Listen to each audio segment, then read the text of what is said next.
Hello guys, welcome to our YouTube channel new knowledge Hunt.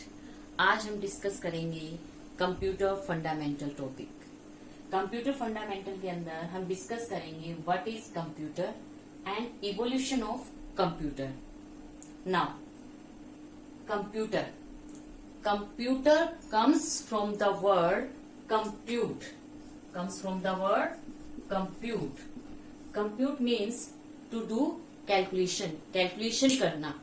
Okay, now computer is an electronic device which take input from the user, process it, give output, and to give the input, process होने से पहले data को कहीं ना कहीं store किया जाता है। उसके लिए हमारे पास होता है स्टोरेज डिवाइस।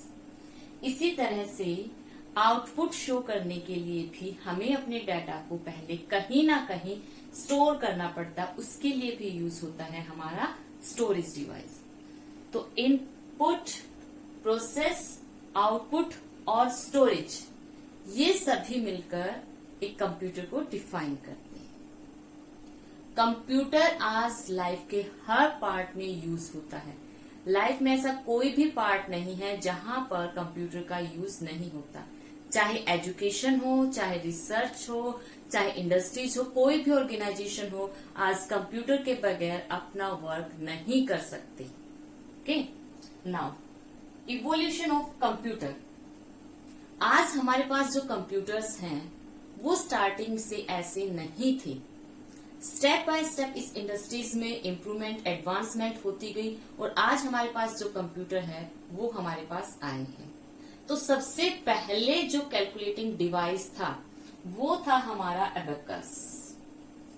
एबेकस को डेवलप किया गया था, डिस्कवर किया गया था अराउंड 3000 बीसी और इसे डेवलप किया था मेसोपोटामियंस ने।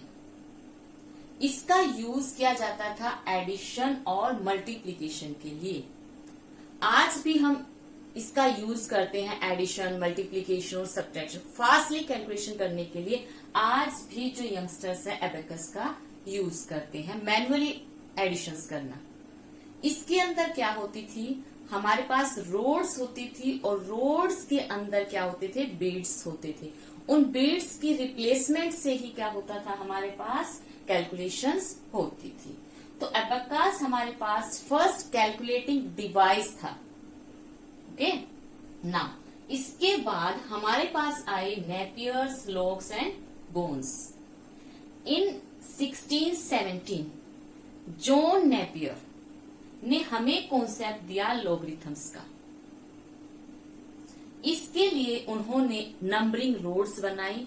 रोड्स थी और रोड्स के ऊपर क्या थे, नंबर्स राइट थे। इस तरह से 0, 1, 2, 3 अप टू 9 हमारे पास यहाँ पर नंबर्स होते थे और इन नंबर्स की हेल्प से ही क्या करते थे, हम कैलकुलेशंस करते थे। नेपियर बोन्स की हेल्प से जो नंबरिंग रोड्स थी उन्हीं को नाम दिया गया था नेपियर्स बोन्स का।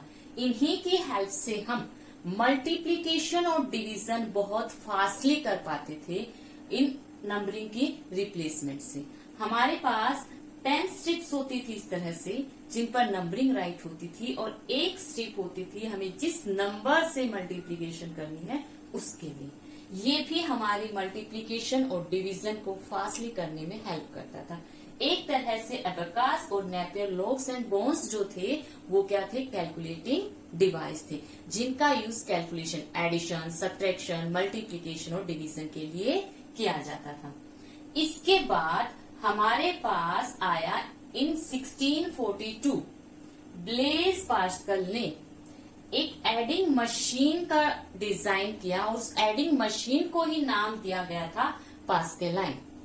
इस एडिंग मशीन के अंदर गियर्स का यूज किया जाता था। इन गियर्स की हेल्प से ही जो कैलकुलेशन की जाती थी और ये गियर्स जो होते थे बहुत फास्टली मूव करते थे और बहुत फास्टली ही ये कैलकुलेशन कर सकते थे।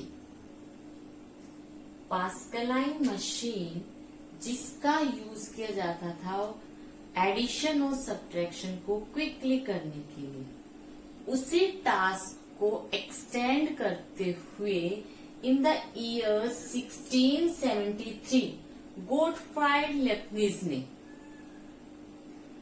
हमारे पास एक नई कैलकुलेटिंग मशीन आई, लेibniz कैलकुलेटर। इस मशीन के अंदर एडिशन और सब्ट्रैक्शन के साथ साथ मल्टीप्लिकेशन और डिवीजन भी फास्टली की जाती थी। जो मल्टीप्लिकेशन की जाती थी वो रेपिटेडली एडिशंस की हेल्प से की जाती थी और इसके लिए सिलेंडर्स का यूज होता था। मीन्स अब हमारे पास जो मशीन्स थी, जो कैलकुलेटर था, उसका यूज हम एडिशन, सब्ट्रैक्शन, मल्टीप्लिकेशन और डिवीजन इन सभी वर्क्स को फास्टली करने के लिए करते थे। लेibniz कैलकुलेटर के बाद हमारे पास आता है जैक्वार्ड्स लूम। कॉटन वीविंग इंडस्ट्रीज को ऑटोमेटिक बनाने के लिए in the year 1801 Joseph jacquard ने एक मशीन बनाई और इस मशीन के अंदर उसने पंच कार्ड्स का कॉन्सेप्ट दिया।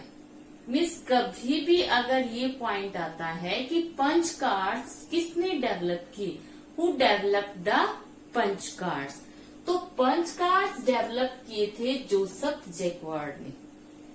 इन्हीं पंच कार्ड्स का यूज जो किया जाता था डाटा को स्टोर और रिट्रीव करने के लिए किया जाता था।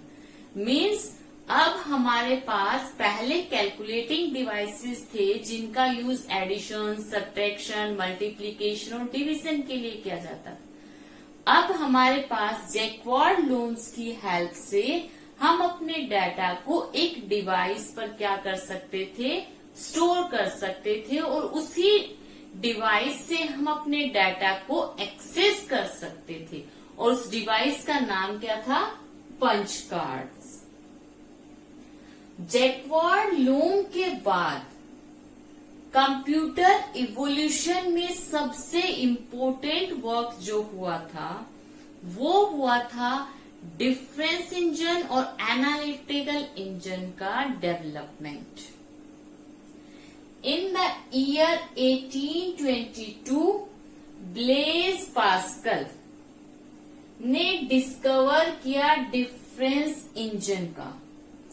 इस डिफरेंस इंजन की हेल्प से हम मैथ्स फंक्शंस परफॉर्म कर सकते थे, पॉलिनोमियल इवेल्युएशन कर सकते थे और इवन जो हमारी डिफरेंशियल इक्वेशंस थी उनको थ्योरेटिकली सॉल्व कर सकते थे।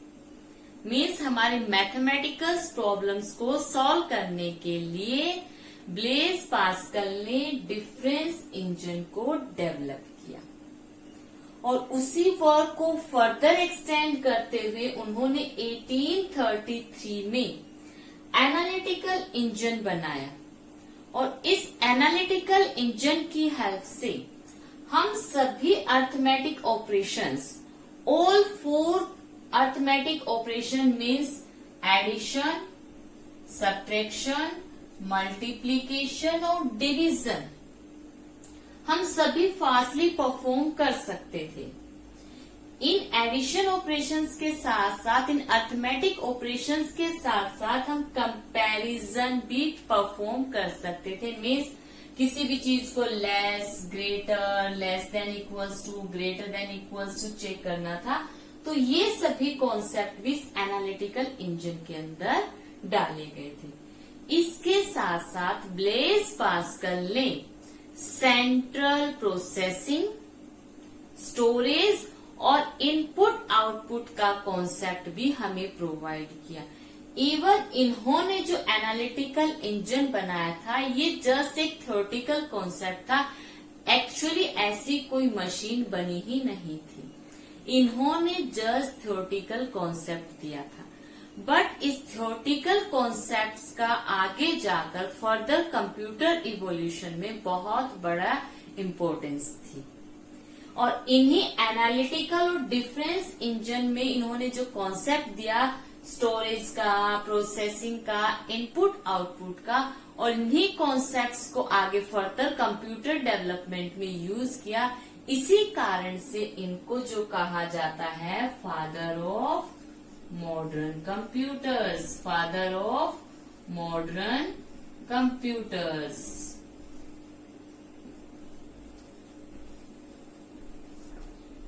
चार्ल्स बाबेज के डिफरेंस और एनालिटिकल इंजन की डिस्कवरी के बाद हमारे पास नेक्स्ट जो कंप्यूटर आया वो था मार्क 1। होवर्ड एकन ने विद द कोलैबोरेशन IBM इन 1944 इन्होंने फर्स्ट इलेक्ट्रॉनिक मैकेनिकल कंप्यूटर बनाया। ये हमारा first operational general purpose computer था। इस कंप्यूटर के अंदर इंस्ट्रक्शंस जो थी वो ऑटोमेटिकली एग्जीक्यूट की जाती थी। ये मल्टीप्लिकेशन जो था विद इन सेकेंड्स कर देता था। अब मार्क 1 के बाद मार्क 1 हमारा क्या है? First operational general purpose computer. हमारे पास जो नेक्स्ट आया वो था वॉन न्यूमैन कंप्यूटर। इन 1945 जॉन वॉन न्यूमैन उन्होंने एक कंप्यूटर बनाया और इस कंप्यूटर में उन्होंने जो कॉन्सेप्ट यूज किया वो था स्टोर्ड प्रोग्राम। हमारा प्रोग्राम और डाटा दोनों के दोनों सेम मेमोरी के अंदर स्टोर होते थे। हमारा प्रोसेसर जो था हमारी मेमोरी से एक पर्टिकुलर कम्युनिकेशन चैनल की हेल्प से कनेक्ट होता था। प्रोसेसर डायरेक्टली अपना डाटा और प्रोग्राम जो इंस्ट्रक्शंस थी वो डायरेक्टली मेमोरी से एक्सेस करती थी। It means John von Neumann ने जो कंप्यूटर बनाया वो हमारा स्टोर्ड प्रोग्राम बेस्ड था। इस कंप्यूटर के बाद हमारे पास नेक्स्ट जो आया वो था ENIAC, electronic numerical integrator and calculator. ये भी कैलकुलेटर ही था, एक कंप्यूटर था जिसको डेवलप किया गया 1946 में बाय मैकली एंड एक्कर्ट। इन्होंने ये जो हमारा इनायक था वो हमारा first programmable general purpose digital computer था। Programmable electronic general purpose digital computer था। अब इनायत के अंदर ही एडवांसमेंट करते हुए हमारे पास जो नेक्स्ट कंप्यूटर आया वो था एडवेक, EDVAC, electronic discrete variable automatic computer, जिसका जो वर्किंग थी वो 1944 में शुरू हो चुकी थी, बट ये बन के हमारे पास जब मार्केट के अंदर आया 1952 में आया। इस कंप्यूटर के अंदर फर्स्ट स्टोर्ड प्रोग्राम का कॉन्सेप्ट, या इस कंप्यूटर को हम first stored program digital computer भी बोलते हैं। Thank you friend.